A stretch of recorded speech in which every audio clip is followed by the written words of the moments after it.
There are times when you have to fold your sleeves and like, okay, let's do our shoes fight. Do you understand? But that's how it is. It's very difficult to define that. And the ones that are very reliable, because one of the things that my business is known for is that we are reliable. So when we give a client this time, that is what it has to be.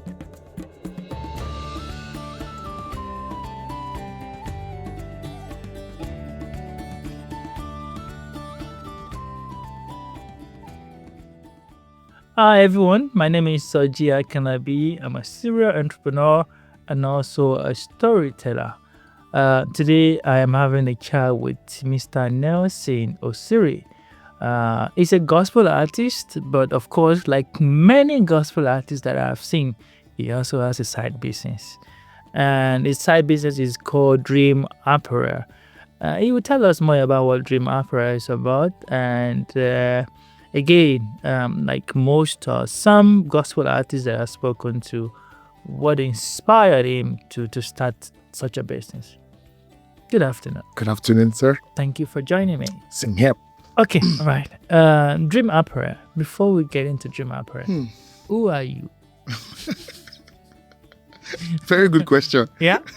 So my name is Nelson Osiri.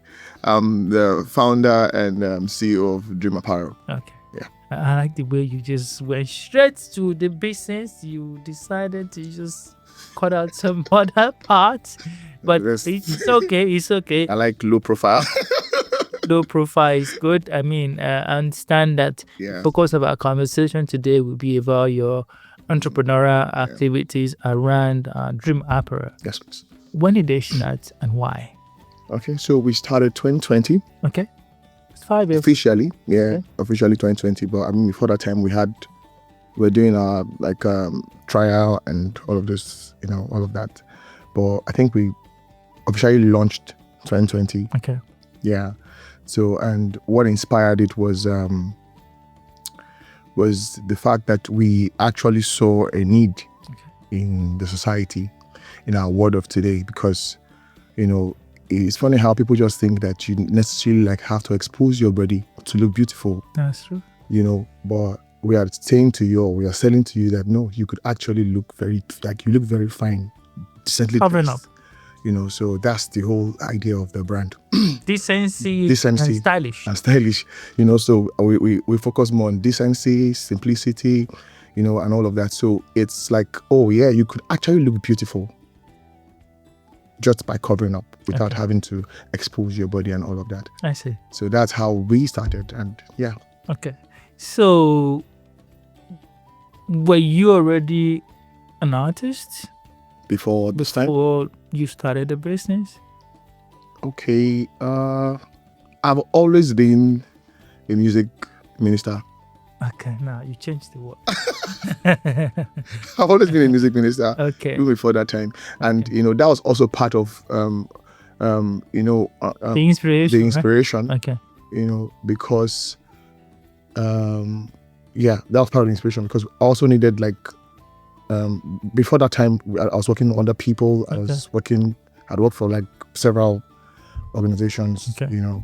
But then I just needed something. I knew that this was something I needed to do. Okay. And it would also, help me have time to do the primary thing that I'm called to do, which is the ministry as well. So, yeah. Okay. I mean, so we are beginning to see businesses built around specific mission. I'm not saying as an NGO, because again, when we think of sometimes mission-focused or mission-driven organization, we mostly think of NGO, but in this case, still a commercial entity, but mission-focused. And of course, in this case, your core vision or mission is again decency and stylish. Correct? Yeah, correct. Decency becomes a core pillar. Yeah. How big do you think the market is for a business like yours that is championing or driving a particular mission of course, decency within the fashion industry? Yeah, it's actually a very big market, right? But, yes, it's pointing to a specific kind of people, Okay. which is the Christians, Okay. right? But there are also non-Christians who love to be decently dressed. Okay. So it's a very big market. Fashion is actually a very big and broad market. So I don't have to be a Christian to patronize No, your you don't brand. have to. Okay, because that part is also quite important to clarify. You don't have to. So you're not so much driving a religious agenda. You are driving a mission. Yes. Okay, because it's also quite important to clarify that, and I think I quite agree with you. It's a big market, sub market within the fashion industry. So that's fine. In the last 3 years, how would you describe the business? Where were you 3 years ago, and where are you now? I mean, in terms of physical space, or no, just generally the business. Okay, yeah. So, we've grown. Okay. I mean, the way we started is not the way we are right now, basically.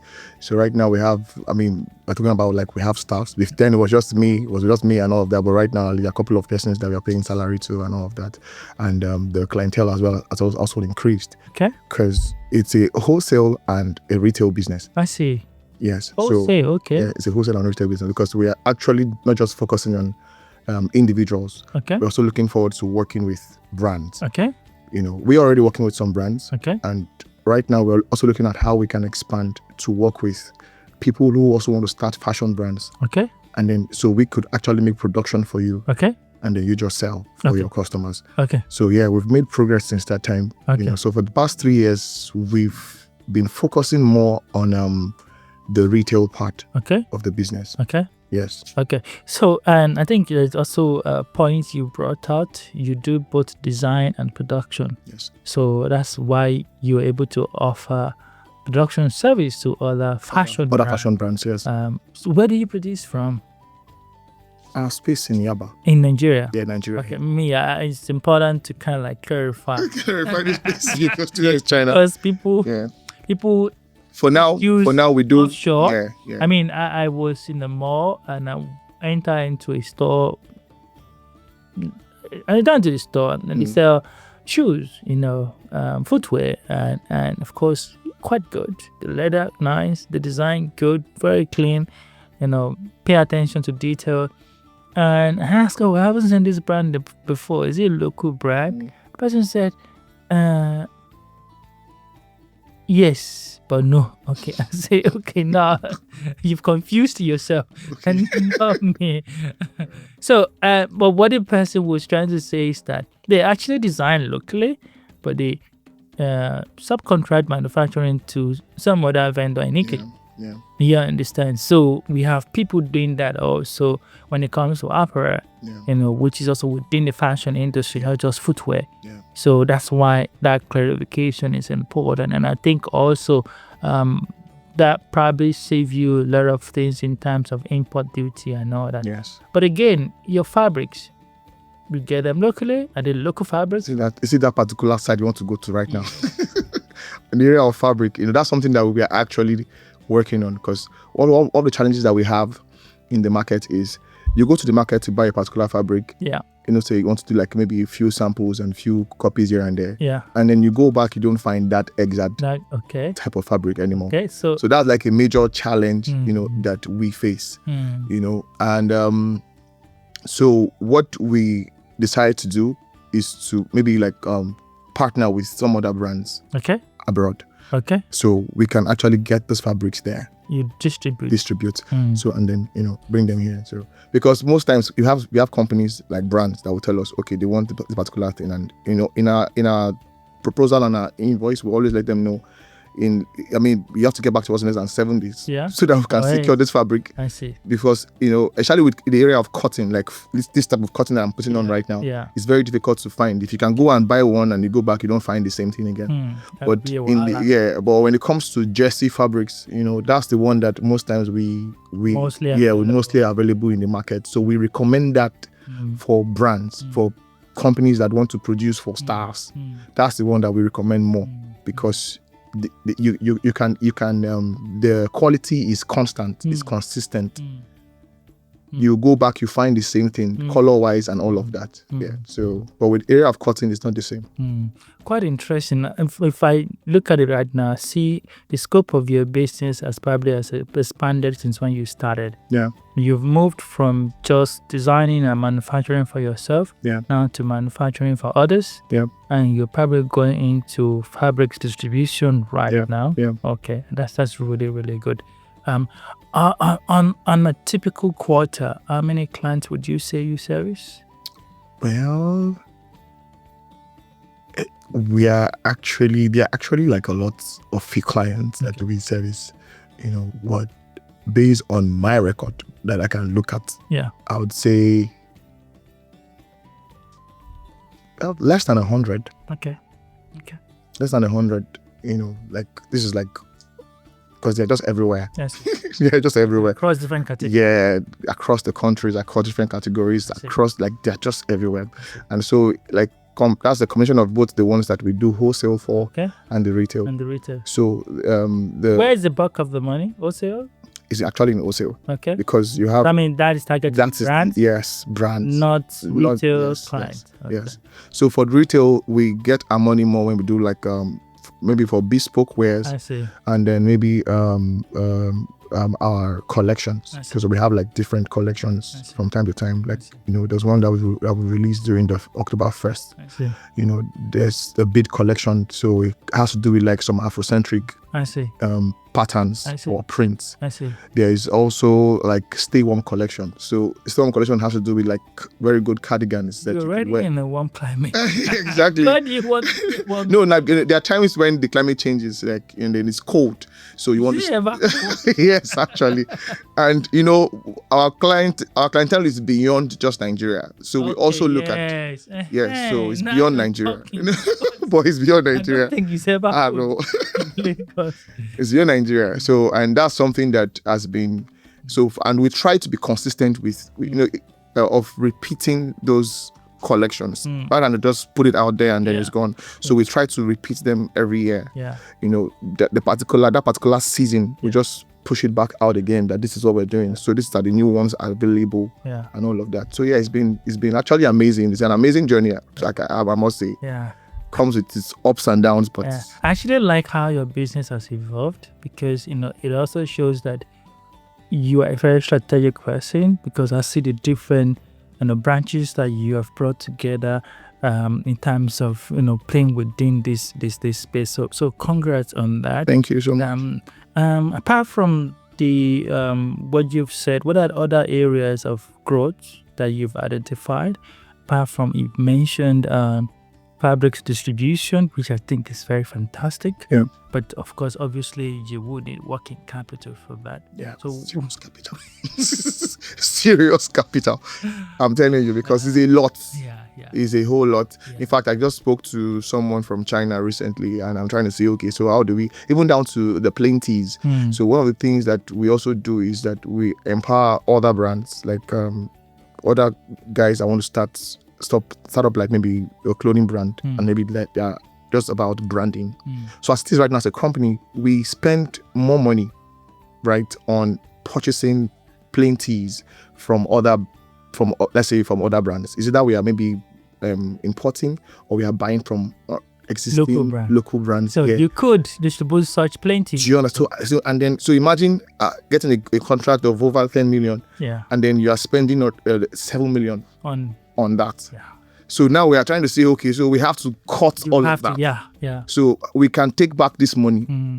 So that's why we are now looking at, okay, we have to see how we can outsource this thing, get it cheaper somewhere else. And then we know that we're the ones distributing in Nigeria and in Lagos. Isn't there a way to manufacture plain teas locally? Yes, there. But so the challenge is on that fabric that I spoke about earlier. Okay. So getting consistently the same quality. Okay. So it can be very tricky. I'm one person that I can spend hours in the market looking for fabric. Not because they're not fabrics, they are fabrics, but there's something I'm looking for.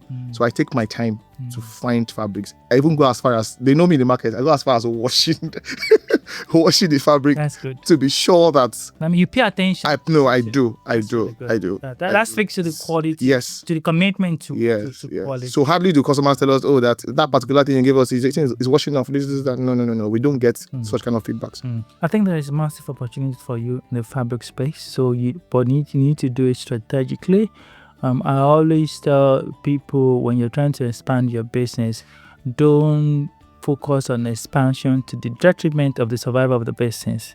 So in the case of fabrics, praying within the fabric distribution, obviously we identify that it's going to be capital intensive. Yeah. Do not overplay your hand in that, and when you're trying to do that. Obviously we can speak of camera in terms of how we can support on the funding side of things. But I think you need to identify off-takers as you're getting into it. Identify off-takers so that you don't sit on inventory by the time you make purchase. Also identify partners who can, when you pay for something worth $2,000, they can give you something worth $5,000 with a commitment of you paying back as you sell. Yeah, as you sell. I know that there was a couple of companies, especially from India, that does that. Yeah. With local partners. Nice. Yeah. So identify that. I mean, there was a story where we were tracking of some manufacturer from India working with somebody in the north, supplying them certain things and all of that. Even from China as well, whatever country you were able to identify a suitable partner. So I think those are the things you need to pay attention to. Focus on, getting the fast moving one, you understand? Yeah. And also the ones that you also use. So you will be your first client. So, and as you go, just expand like that. Fast moving one is t-shirt. I know my onions. I agree with you. Because I agree with you. I mean, people produce. I mean, if we tell you the number of t-shirts that people produce, talk more of when the election comes. Oh my God. You're speaking the language. Yes. You understand so, the yeah, personality of such. It's a lot of work. Fantastic. Tell me, what are some of the challenges that you're facing? I already mentioned some, in the area of fabrics, but in the area of like the internal challenges or struggles, I would say it's in the area of managing tailors. Okay. It's a lot. A lot comes with that. Finding trustworthy tailors in this country, I don't know. Those guys. There are times when you have to fold your sleeves and like, let's why we should fight. Do you understand? But that's how it is. It's very difficult to define that. And the ones that are very reliable, because one of the things that my business is known for is that we are reliable. So when we give a client this time, that is what it has to be. A lot of times that we get a lot of constraints trying to push out a particular collection. There was time we did the October 1st one that had the green and white features and all of that. So what happened was, because of capital, what the brand did was that we knew that making production of like a lot of that stuff would be like just tying money down. So what we did instead was, we, rather than buy the fabrics and then make them, we took the fabric off the market. Okay.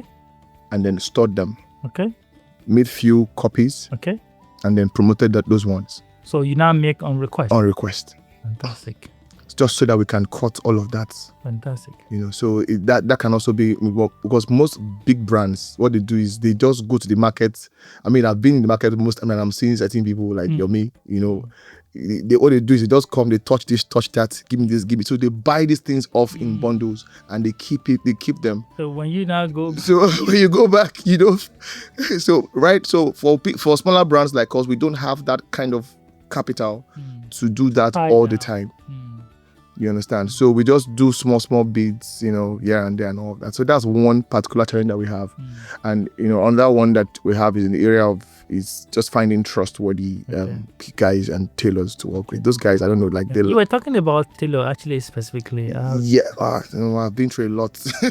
You need to give your heart to So, Jesus. I literally like ask them like I'll be shocked if I get to heaven and I find a tailor. I don't want to know it. I don't like the kind of lie those guys tell. I don't like, to me, I'm not that's not how I like to live my life. I like to be very transparent when it comes to my customers.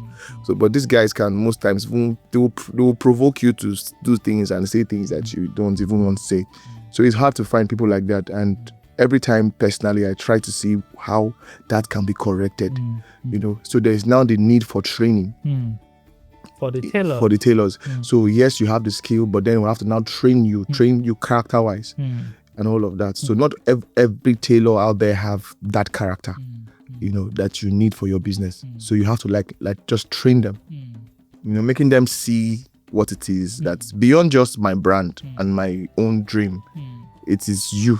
You have to form this character because you have a skill, but you need character to actually sustain that skill at the end of the day. So yeah. I mean, so I guess there are fashion brands, especially tailor, that are kind of like also, they have the same problem with tailor and all of that. And there have been ways that they've tried to just go about it. And one of the ways is training. So training is important. I think not just technical training, but also soft skill training. And I think you also need to continuously creating pipeline of talent. So there is tendency to want to just go after the ones that already knows the job, but you can also kind of like train. When you train, you have more allowances as to how long they will stay with you, and they will understand your culture and your processes. I think you need to look into that. And the truth is that it's still in this country, talent is still a major problem. Even though we talk about unemployment. But talent is still, there are plenty of people who still don't have the required talent that the industry require. So human capital development becomes important. Talent pipeline, you need to create a talent pipeline, and of course let that be core part of your strategy, because again, if you don't have access to the right talent, it will affect your business.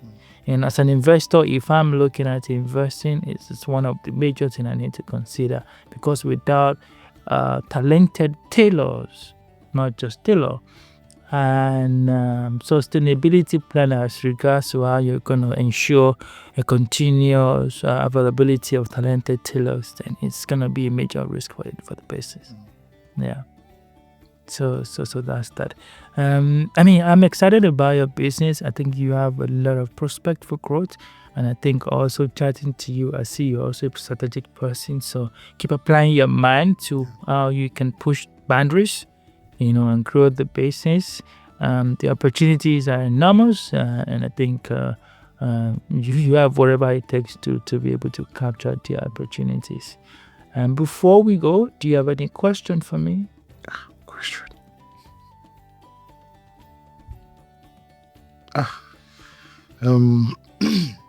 What do I want to ask now? I didn't really think about any question, but I want to ask you to do giveaway. That's actually a good one.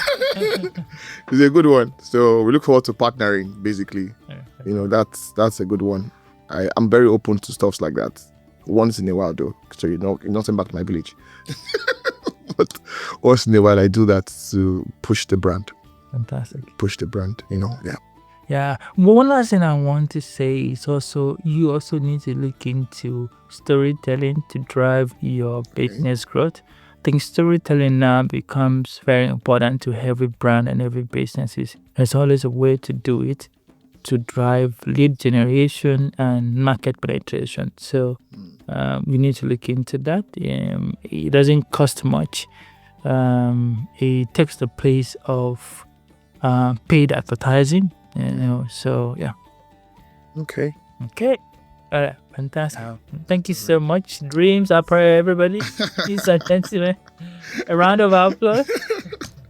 We thank God. All right, that's all that we have on this episode of Smart Growth. It's been nice chatting to the CEO, the founder, and the CEO of Dreams Apparel. My name is Sajia Kanabi. See you in the next episode.